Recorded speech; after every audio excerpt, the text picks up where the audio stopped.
The Magician with the Swine's Head, Part 2. Arabic Folk Tale. After the Mangush had slain, yearly, one of the brethren of the Chan, there was only one remaining, and because he was suffering from a grievous sickness, the ministers consulted together and said, "For the sickness of the other Chans we have tried all means of cure, and yet have found no help, neither do we in this case know what to advise, but the magician with the swine's head dwells only 2 mountains off from us, and he is held in great estimation. Let us, without further delay, send for him to our assistance." Upon this 4 mounted messengers were dispatched for the magician, and when they arrived at his dwelling, they made known to him the object of their mission. "I will," said the magician, "consider of this matter in the course of the night, and will tell you in the morning what is to be done." During the night he related to his wife what was required of him, and his wife said, "You are looked upon, up to this time, as a magician of extraordinary skill, but from this time there is an end to your reputation. However, it cannot be helped, so go you must."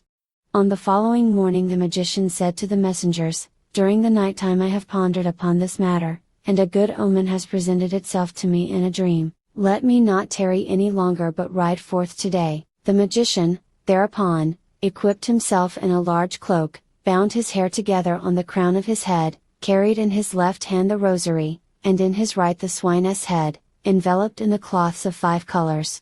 When in this guise he presented himself before the dwelling place of the Chan, the 2 Mangush were sorely frightened, and thought to themselves, "This man has quite the appearance, quite the countenance, of a man of learning." Then the magician, first placing a baling on the pillow of the bed, lifted up the swine's head, and muttered certain magic words.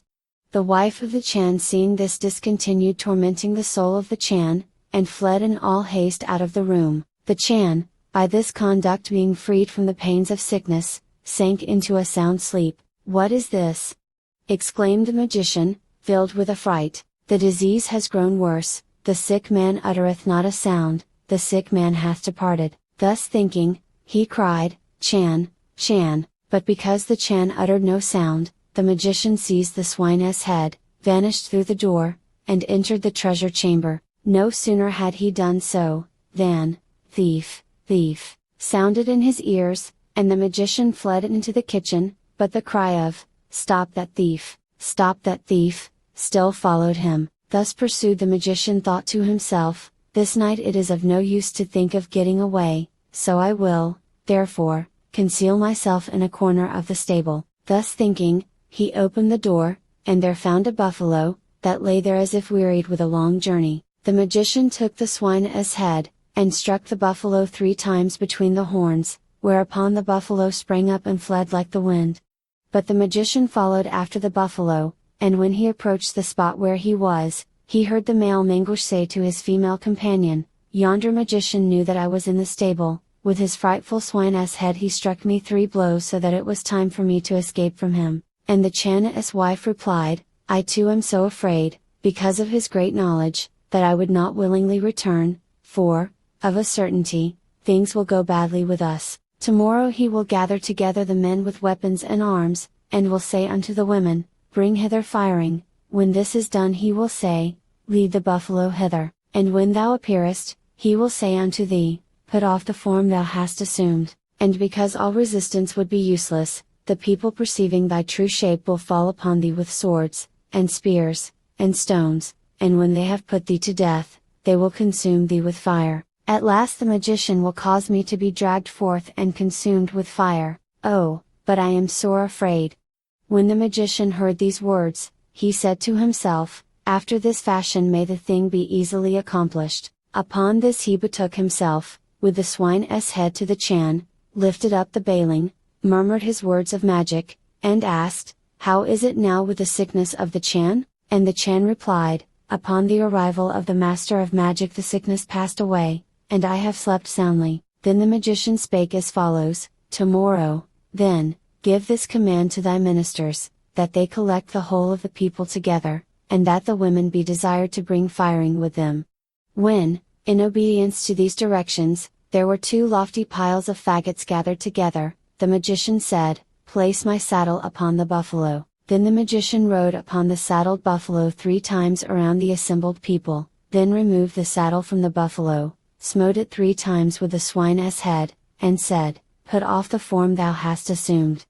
At these words the buffalo was transformed into a fearful ugly mangush, his eyes were bloodshot, his upper tusks descended to his breast, his bottom tusks reached up to his eyelashes, so that he was fearful to behold. When the people had hewed this mangush to pieces with sword and with arrow, with spear and with stone, and his body was consumed upon one of the piles of faggots, then said the magician, "Bring forth the wife of the Chan," and with loud cries did the wife of the Chan come forth, and the magician smote her with the swine's head, and said, "Appear in thine own form." Immediately her long tusks and bloodshot eyes exhibited the terrific figure of a female mangush.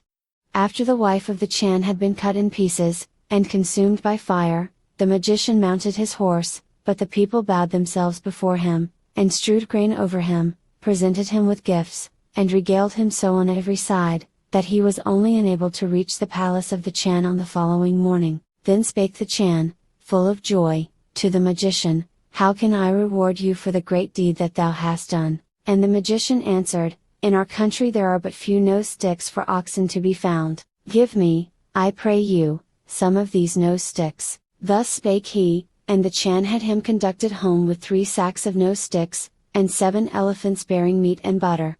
Near unto his dwelling his wife came with brandy to meet him, and when she beheld the elephants, she exclaimed, "Now, indeed, thou art become a mighty man." Then they betook themselves to their house, and at night time the wife of the magician asked him, "How camest thou to be presented with such gifts?" The magician replied, "I have cured the sickness of the Chan, and consumed with fire 2 mangush." At these words she replied, "Verily, thou hast behaved very foolishly, after such a beneficial act, to desire nothing but nose sticks for cattle. Tomorrow I myself will go to the Chan." On the morrow the wife drew near unto the Chan, and presented unto him a letter from the magician, and in this letter stood the following words: because the magician was aware that of the great evil of the Chan a lesser evil still remained behind, he desired of him the nose sticks. What he is to receive as a reward depends upon the pleasure of the Chan. "He is right," replied the Chan, and he summoned the magician, with his father and mother, and all his relations before him, and received them with every demonstration of honor. "But for you I should have died, the kingdom would have been annihilated, the ministers and all the people consumed as the food of the mangush. I, therefore, will honor thee," and he bestowed upon him proofs of his favor. Both man and wife were intelligent, exclaimed the son of the Chan. "Ruler of destiny," replied Siddhi, "thou hast spoken words, Sarwala misdu jiksong." Thus spake he, and burst from the sack through the air.